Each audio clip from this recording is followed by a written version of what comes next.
The thief has come to steal, kill, and destroy. I have come that you might have life and life to the full. This scripture is actually a quote from Jesus from the book of John in chapter 10. The premise of this chapter essentially is that Jesus is talking to the Pharisees and trying to get them to understand that he is the way, the truth, and the life, which is something that we've all heard, right? The way that he chooses to do so in this chapter is to talk about sheep and how he is the shepherd. And while they might not understand that parable, then he goes in and he chooses to let them know essentially outright that he is here to give them an abundant life, a life that's truly worth living.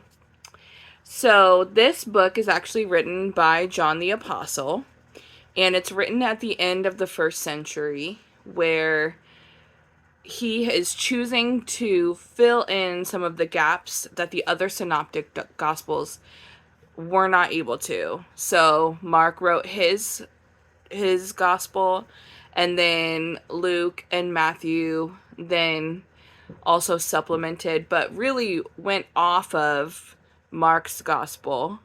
And then John chose really to fill in the gaps of whatever the other three had maybe forgotten or chose not to emphasize. So that's why we have the book of John.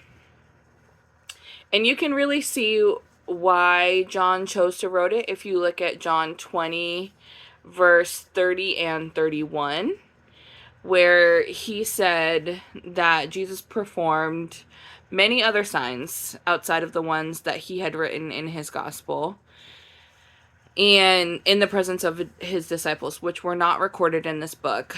But these are written that you might believe that Jesus is the Messiah, the Son of God, and that by believing you might have life in his name.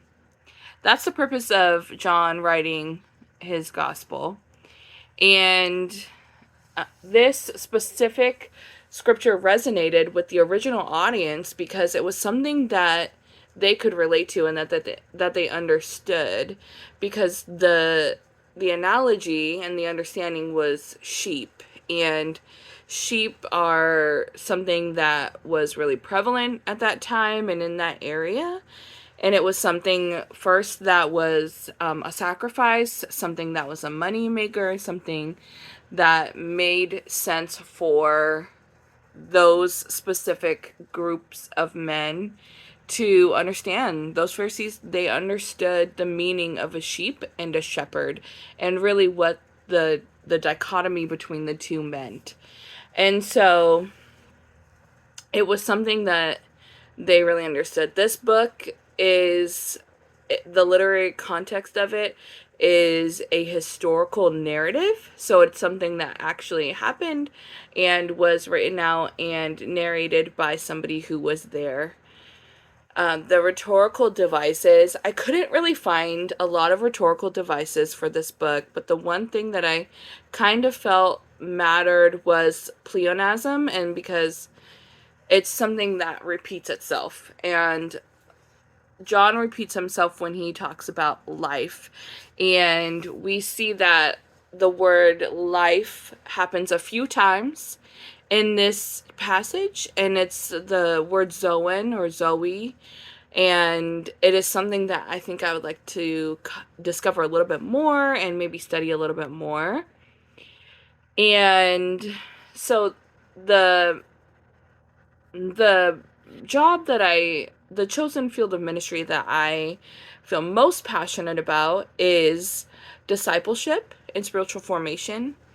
And so for me, this verse really resonates within my soul, because I know that the reason that God came, the reason that Jesus came to earth, was so that we would have an abundant life. And there are so many people walking around without a purpose or a plan or an understanding of the value of the one life that they're given. And it is my hope and my dream to be able to form those people to help, I should say, help form those people, to really disciple those people in order for them to understand that the one life that they're given is meant to serve the kingdom, the king, and is really meant to to choose life and to give life. And so that's why that matters to me. We have the opportunity and the choice to not have our lives be lived without him, and we will not be able to exist, let alone thrive, if we are not choosing to intentionally develop our souls and our relationship with God in the Lord. So that's why it really matters to me, because I believe that we are truly called to live a life full of abundance. And I just want to thank you so much for coming to my talk. I thank you.